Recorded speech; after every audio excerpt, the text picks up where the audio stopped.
Good afternoon, everyone, and welcome to the Cloud Control webinar.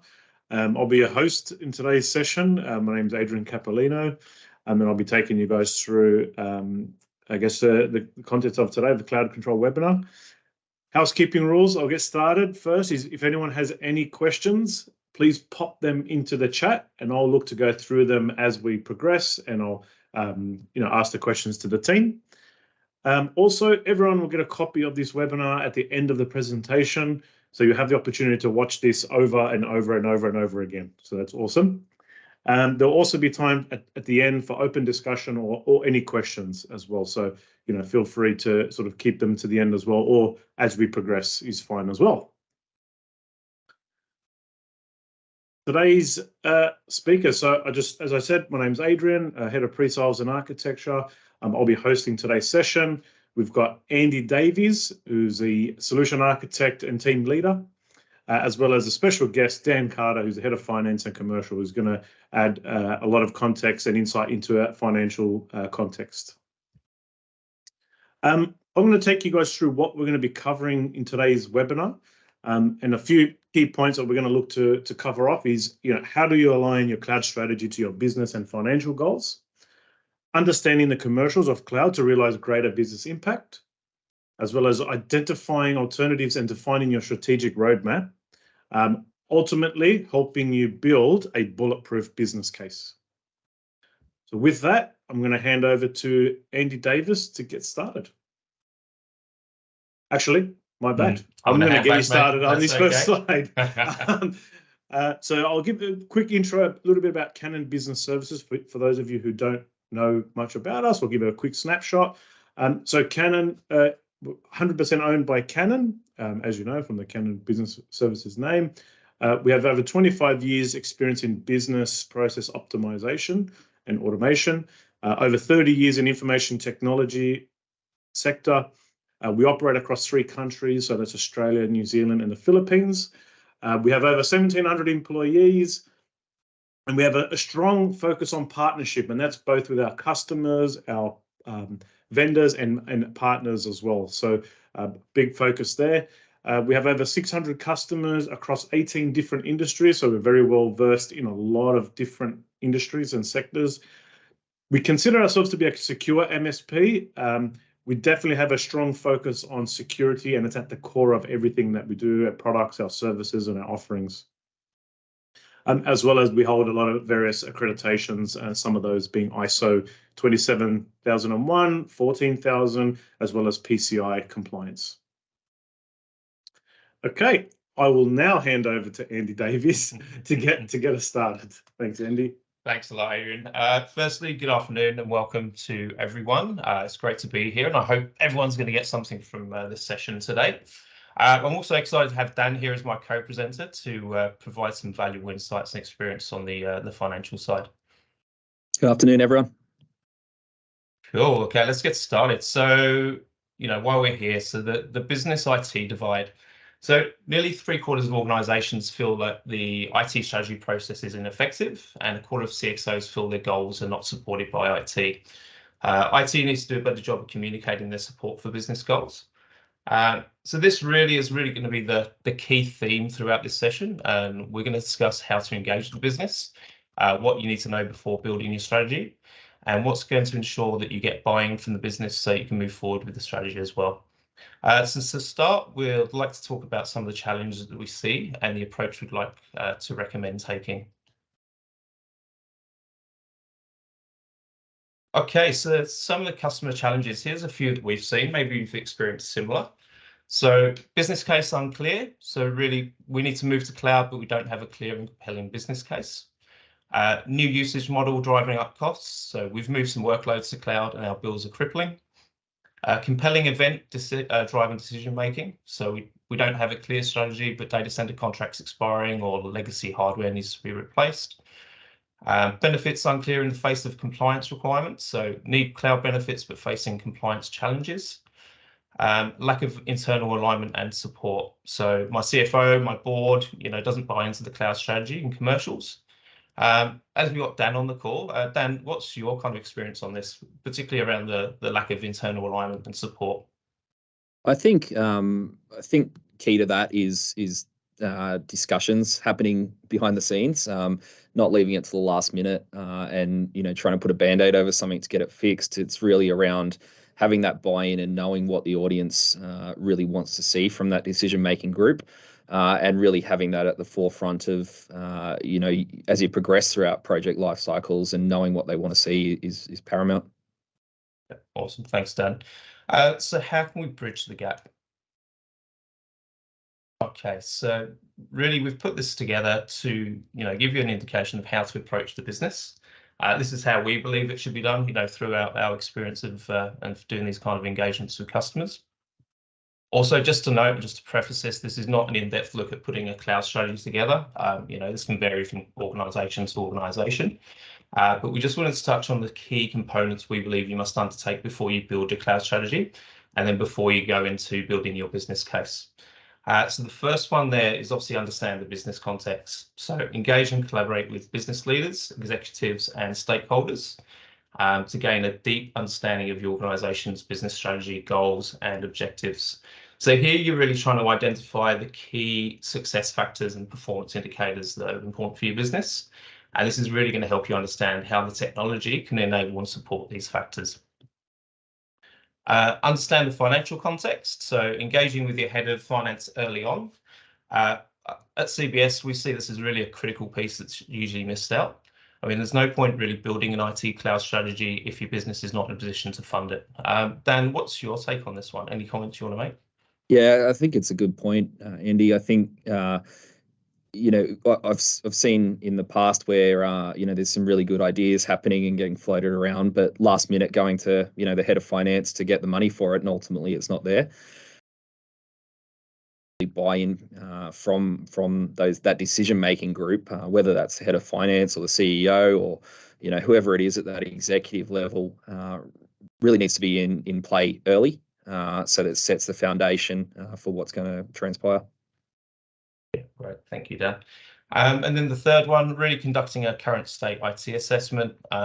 It's really important to evaluate the existing IT infrastructure systems, the capabilities within the organisation. Also, at this stage, you want to identify any gaps, inefficiencies, and areas for improvement. This includes understanding your current costs, including any kind of contractual obligations or investments that you may have already. And then finally, you'll move on to defining the cloud strategy. So based on all the previous steps, establish what the future state environment will look like, the roadmap to get there, and this will include different cloud models that you're going to take into consideration, the potential costs of these aligning to requirements around the performance, the security, and the reliability of the unique workloads that you have.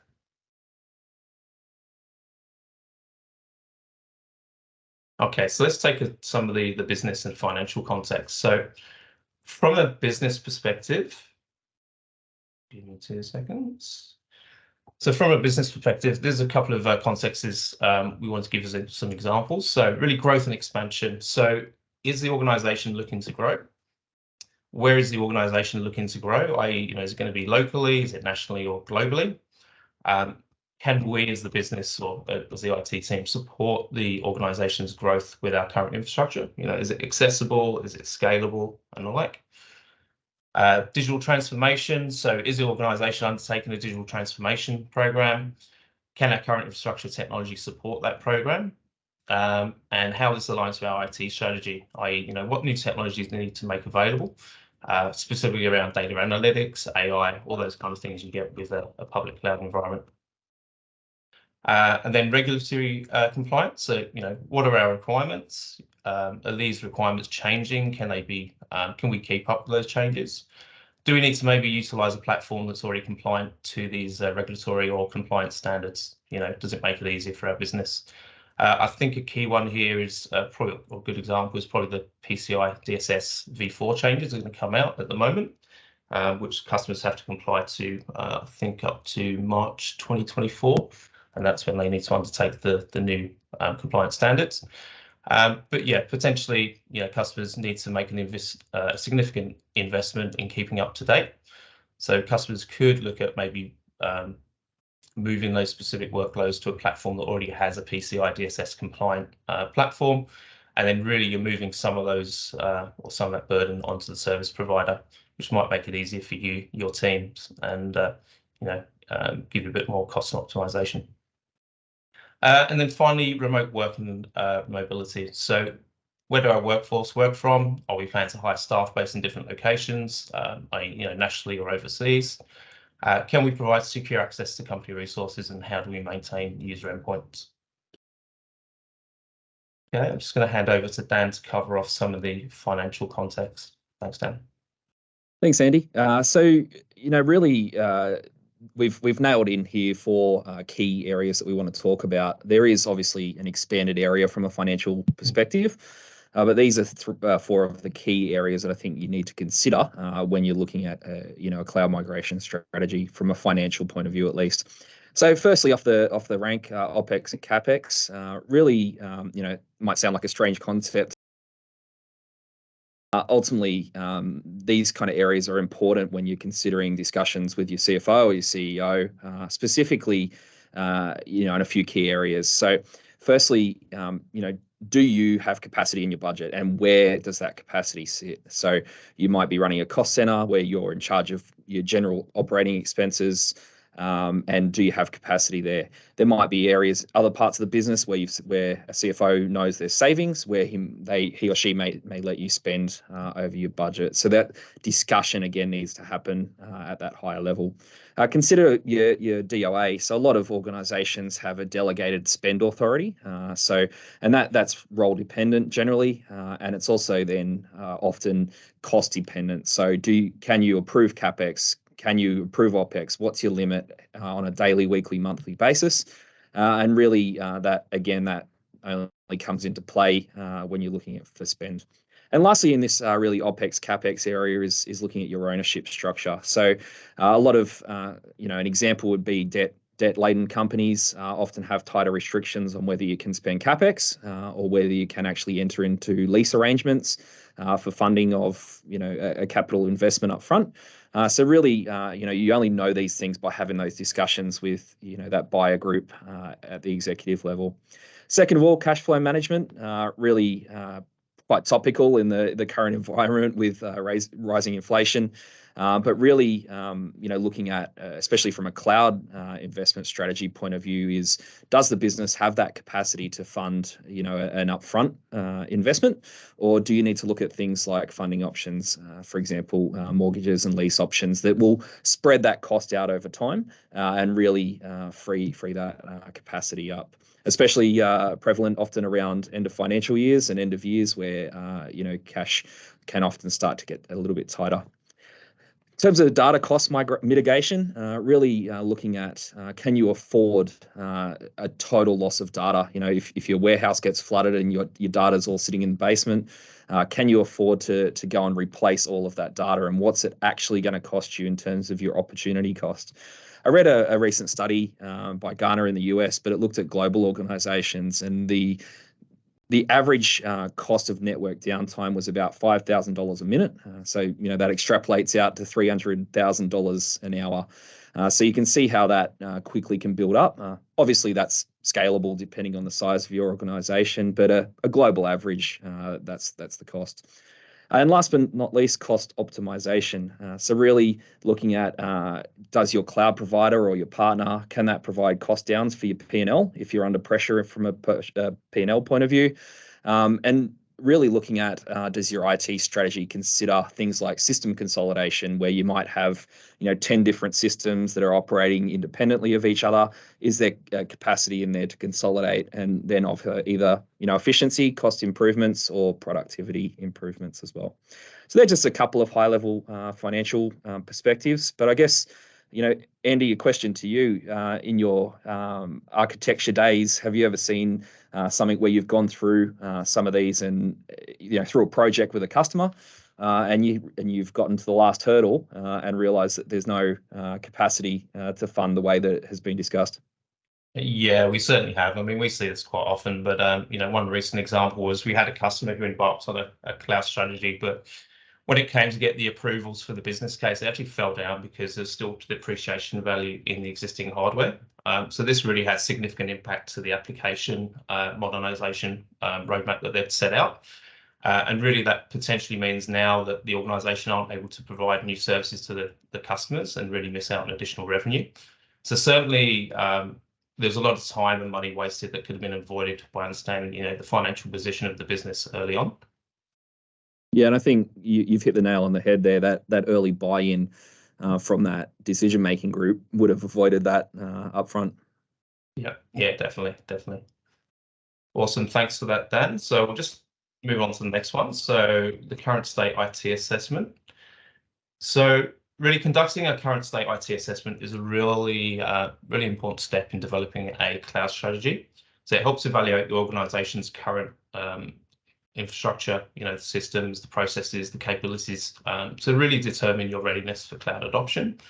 Now, because we're having a bit of a lens or focus on the financial side, we just highlighted really the ones applicable to this. So the first one really being understand the current cost. So what is the total cost of ownership of your current environment? So this is something we do with all our customers to ensure that we have a full understanding of the costs involved. This really helps when planning the future state to help you identify if you're going to be making cost savings, if you need additional investment in certain areas and that kind of thing. Secondly, identifying risks and challenges. So do you still have significant investments in the existing hardware? So as we just talked about that previous example, or does the hardware need to be sweated out for a period of time? Or is it the opposite? Is everything end of life and you need to accelerate your cloud strategy because you need to meet a deadline of when your hardware is going to expire? And then lastly, so consider the vendor contracts and licensing. So, what are the expiry dates of your software and licenses? Can these be utilized in other environments or do they need to be replaced? These are all good things really to understand. So when we're working with customers here at CBS, we're seeking to understand these so that we can really plan to avoid these costly mistakes up front wherever possible. Hey, Andy, I've got a question. You mentioned the TCO as a key thing to do as part of, I guess, from the financial perspective. Yeah. How do we go about actually doing? How do you actually explain how about going to go about doing that basically for a customer, developing that TCO? Yeah, sure. So generally, if it's a customer of ours that we have, depending on the relationship, so we normally have a TCO template that we normally provide to our customers.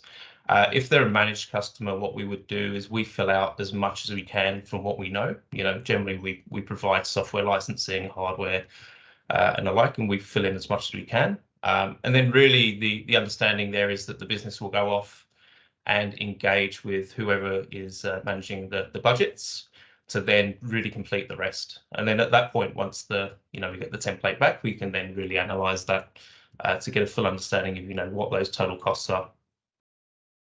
Awesome, thank you. No problem. Okay, so then moving on to define a cloud strategy. So right fit cloud. So right fit cloud is all about understanding and selecting the right location for a specific workload, and this is based on the business requirements. So as you'll see from the slide, there are a number of benefits to each cloud platform. It's not to say necessarily that private cloud can't meet your growth and expansion requirements, or public cloud can't meet your compliance requirements. But really here we just wanted to highlight some of the typical use cases that there might be. So at CBS, we're developing a lot more or a larger number of strategies that now provide a hybrid or multi-cloud architecture. So we call this our right cloud, right workload approach, allowing the developed strategy to really deliver an optimal mix of functionality, security, cost, and flexibility. So obviously it's just important to note that we understand no size fits all, but generally this strategy fits a large number of organizations. Another customer example would be we've got a company who's looking to expand the business nationally, but some of their key data is sensitive information is governed by data protection and privacy laws. So this really doesn't suit the data to sit in something like a public cloud. So they're looking to adopt, a hybrid cloud approach whereby storing some of the sensitive data in a private cloud, where they have the strict security and compliance, and then using public cloud for technologies for modernizing applications that don't really have the same compliance requirements.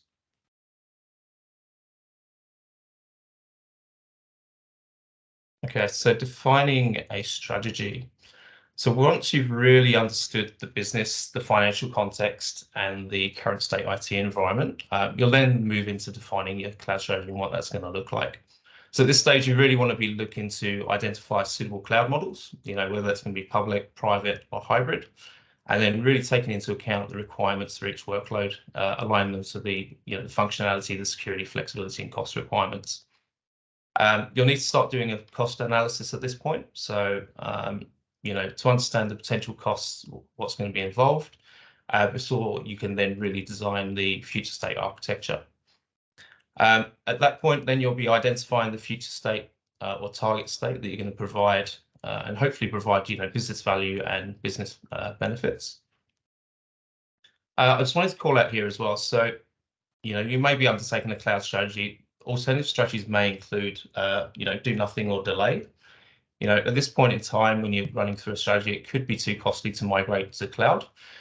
Maybe you need to delay to an appropriate budgets that are available, or maybe there's no cost benefit to moving a workload at all. Maybe finally, the business aren't ready to adopt a strategy at that point in time. Okay, and with you walk through the business case.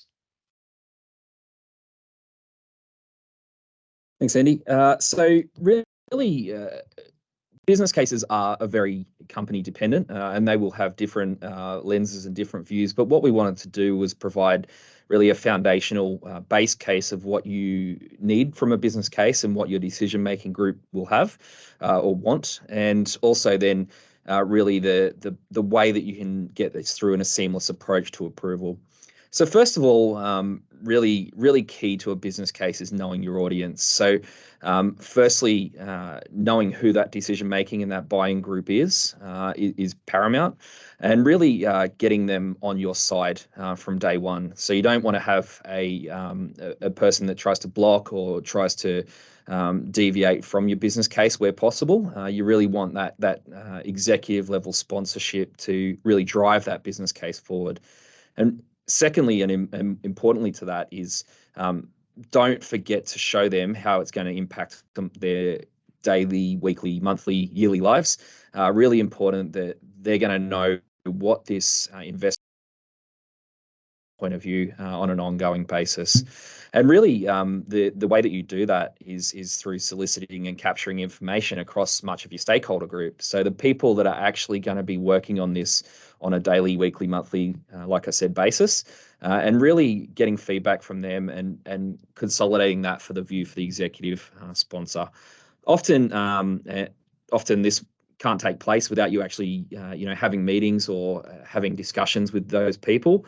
But often your vendor will have some of this information and help point you in the right direction of things that are questions that may come up or things that they've seen over the past implementations that are really stalling points or areas that they can really happen to drive that business case forward.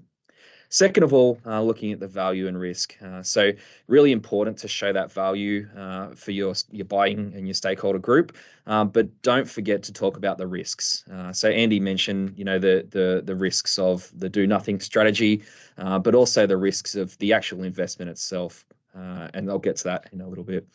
But really in this area is where metrics come into it. So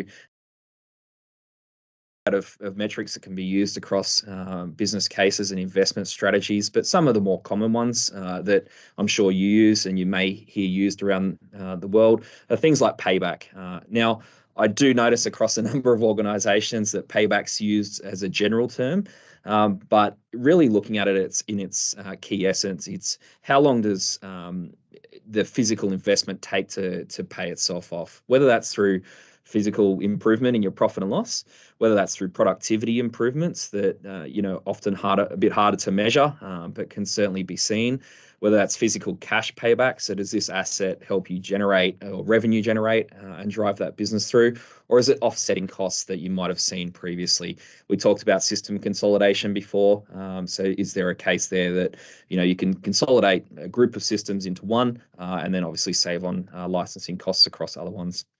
One that is probably a little bit less common from a non-financial stakeholder point of view is something called net present value.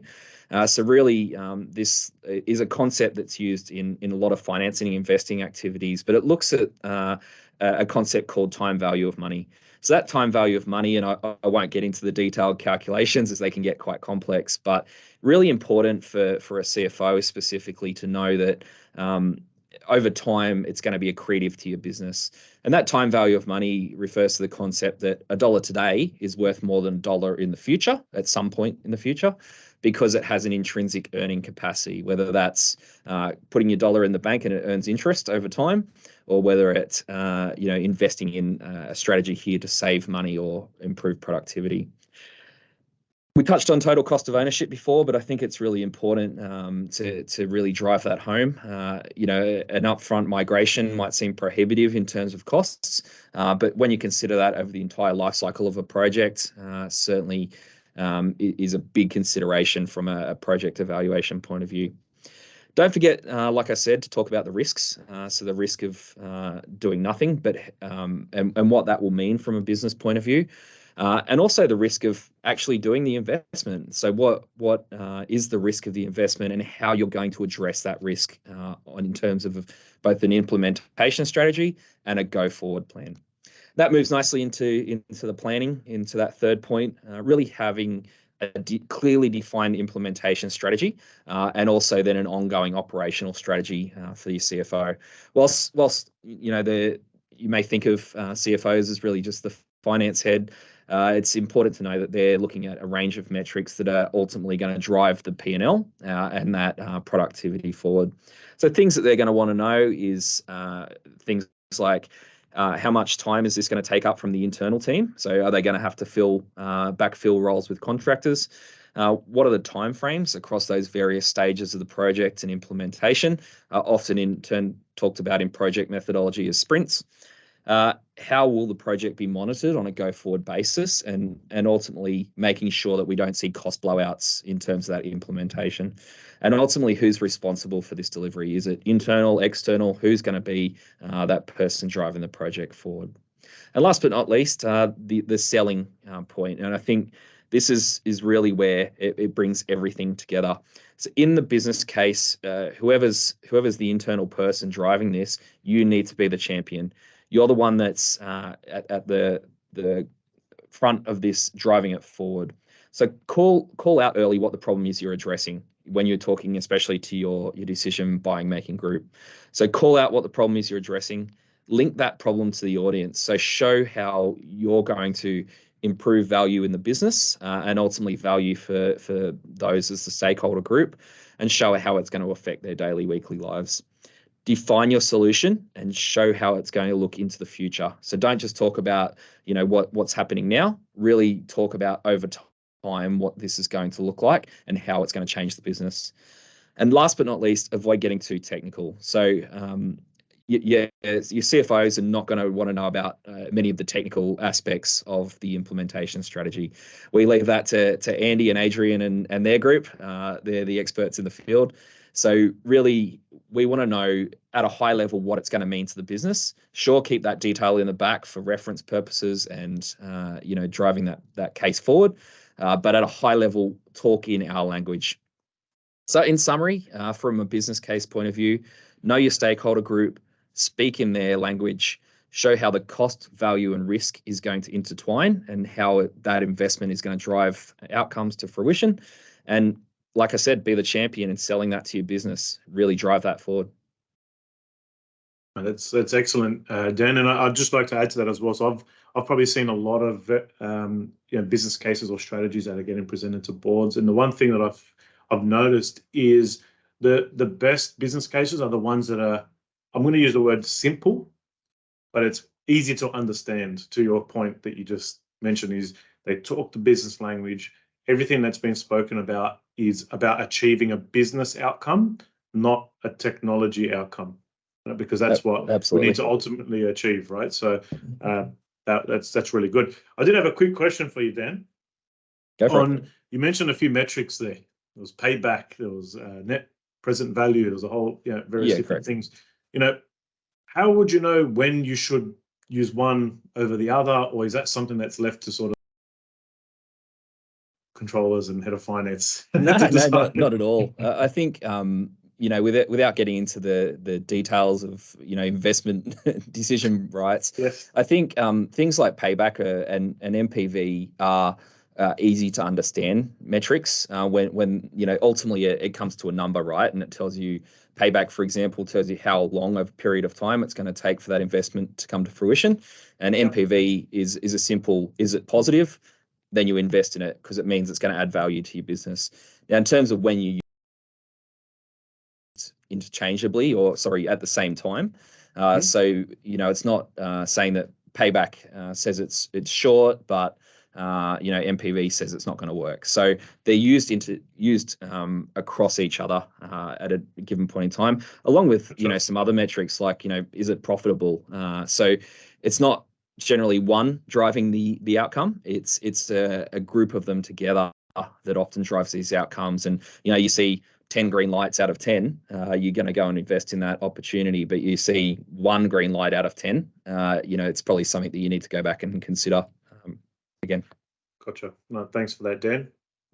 Awesome. All right, back over to you, Andy, or we can open up the floor actually to some questions.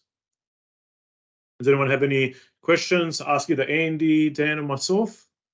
Happy to answer anything. I'm just going to look in the chat windows. Anything in the chat? Nope, not yet. Anyone have any questions? Otherwise, I've got one more actually that I wanted to ask. The question I had really, and this is again from my experience and probably Andy the same, is when we've engaged. When I've seen organizations go through that planning phase, like where they're starting to look at technologies or cloud strategies or whatnot, the one thing that's been pretty consistent is the lack of engagement with the finance team, right, to our point of this presentation.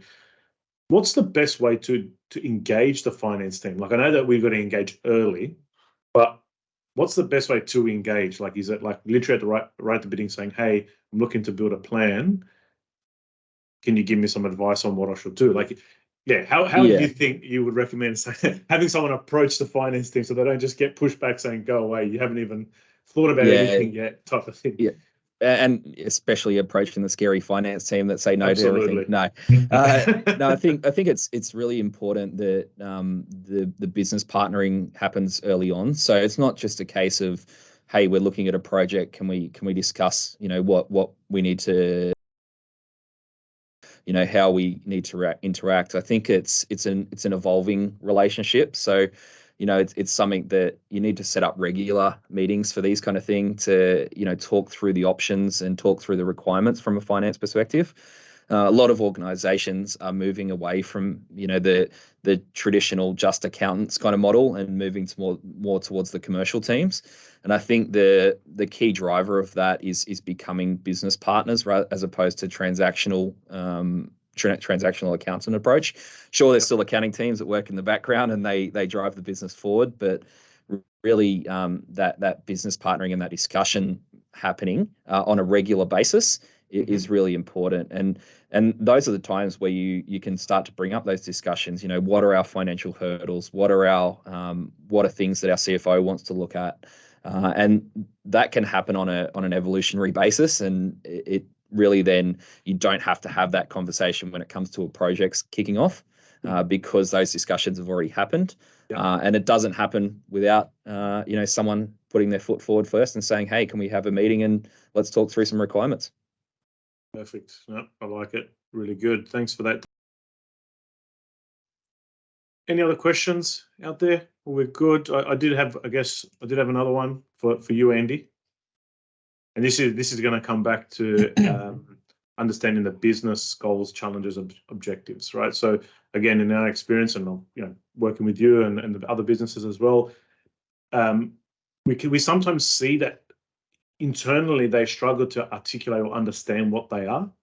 From being presented a business strategy, a high-level business strategy. Hey, we're going to go to market and do this. That's all well and good to have that sort of vision. What would you say as some advice on how to actually engage the business and to actually obtain those and challenges and pains and that sort of thing?